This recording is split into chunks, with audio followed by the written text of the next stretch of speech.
Hey everyone, how's it going? We're going to talk a little bit about music marketing today, and I'm going to try to explain this quickly and in ways that you don't have to be an analyst or work at an agency to understand. If you're a musician, producer, anyone just like me, a creative type, then this is going to help you be able to find your fan base, be able to engage them with the content that they're looking for, and keep them around and build sort of a support network, support system, hopefully find those super fans that are out there. So we're gonna do this all from the Facebook Business Manager, and despite how it sounds, that is a completely free resource. You do not have to spend money on ads to utilize some of the really powerful tools in the Business Manager. So you can go ahead and go to business.facebook.com, and you'll see when you first log in, you're going to see pages that you own or manage, but you can go up here to this tab, and Audience Insights will be over here on the left. You'll be brought along to this page. You want to look at everyone on Facebook for the purposes of this video. Now there's all sorts of location information, which can be great if you're trying to target people in your area. Page connections, some advanced stuff. It shows you education and relationship and the location of the fans and activity. All great things, and I don't want to diminish you looking into those, but for this video I specifically really want to get into these interests ASAP, because this is where you're gonna make your money and not have to spend a lot of money. You'll notice one thing I skipped over was the page likes here, and these are the two areas that we'll be focusing on: interest and page likes. So we're going to put our blinders on for just those two things. If you're interested in learning other parts of the Facebook Business Manager, you can find so many resources out there in a simple Google or YouTube search, and this is how I've been finding all of this out lately, and then just starting to experiment. As I'm typing this in here. Okay, Portugal the Man. I'm feeling in an indie mood today, even though they're a super popular band. They're popular indie. You can see obviously good demographic information, like I said, but let's go to the page likes. A lot of this stuff is self-explanatory. They're ranked. Again, you can find resources that are going to tell you all about this, but it should make sense that the closer they are affiliated to the actual band, the higher they're going to rank. But what we want to do right now is start to look at things that are related. Bands, definitely, but other sources like the Austin City Limits Festival, the Bonnaroo Festival, TV shows like Portlandia, media companies like NPR and Pitchfork, and The Onion, that's really interesting, right? So these sort of outlier things are going to be the thread that you can start to connect to say, what about it is attracting them to that thing, but also these bands?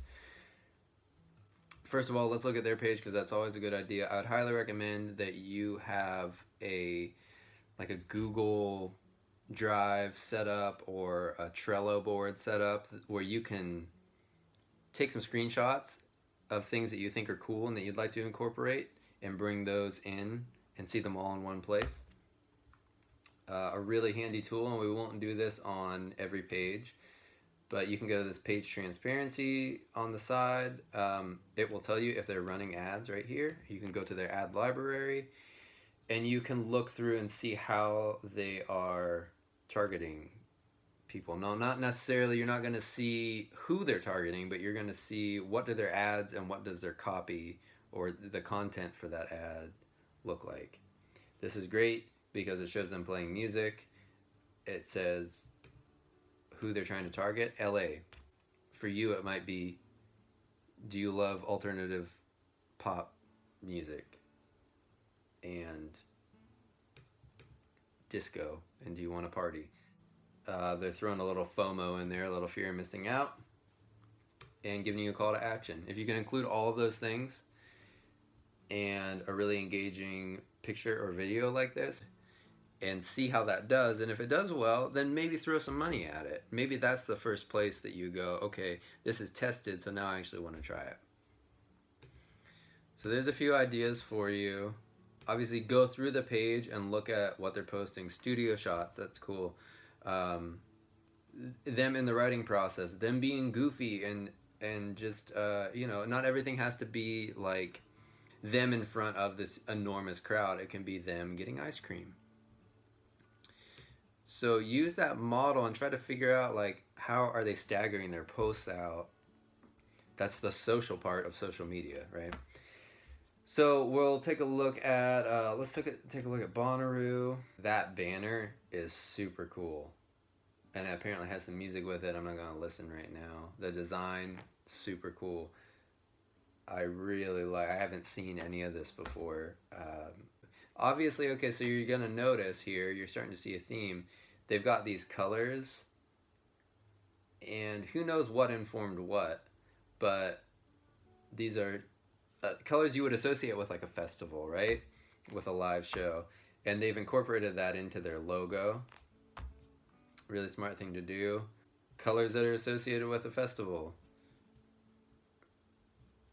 Basically, if you're going through and you see these things and you're going, oh, that's cool, that's interesting, I might want to try a post like that. Again, screenshot them and put them in a folder. And then when you're thinking, man, what do I post? I guess I'm just going to have another picture of my cat today or another picture of me playing.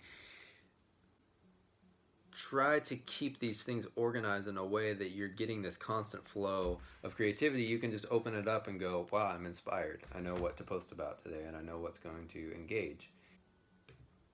And we'll look at one more. Let's take a look at Portlandia. Let's scroll through. So right away you can tell, like, again, there's sort of a vibe, a color scheme. You can tell like it's funny.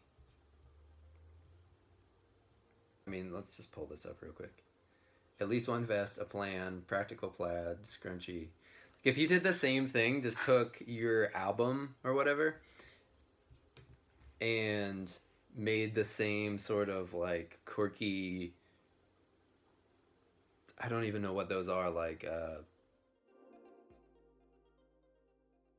I bet that you would see a lot of engagement coming out of that. They've got GIFs, which is cool. You can create GIFs of like your music videos or your last live performance or your band just screwing off or whatever. Creates a lot of engagement. And wow, yeah, 2.7 thousand interaction, 400 comments, 500 shares. Obviously, this sort of thing works, right? Drawings of them as the ladies that work at the bookstore, if you've ever seen the show. Yeah, and then just simple things like them taking a picture from their notepad. I found those to be really successful too. It's just interesting, like, if I felt highly connected to this audience and my music would really fit with sort of like the visual aspect of it, then I would be really digging into this page and probably adding it to my feed or taking a ton of screenshots or trying to find going to their Instagram page, trying to find whatever I can to start to incorporate that into what I'm doing and how I'm posting on my page and how things look, and maybe when I get to the point of a graphic designer, what I'm showing them to say, I want it to sort of be like this. I want my fonts to be like this. I want my color scheme to be this. Let's try to find one more. Okay, this is really cool. Now we're getting like a lifestyle one. We love seeing how our music inspires other people to create their own art, so we're teaming up with Creative Allies for a fan-made Head in the Heart tour poster design contest. Those sort of things and partnerships are really, really interesting. And those are, again, all things that you could find out through Audience Insights or something like that. Vans.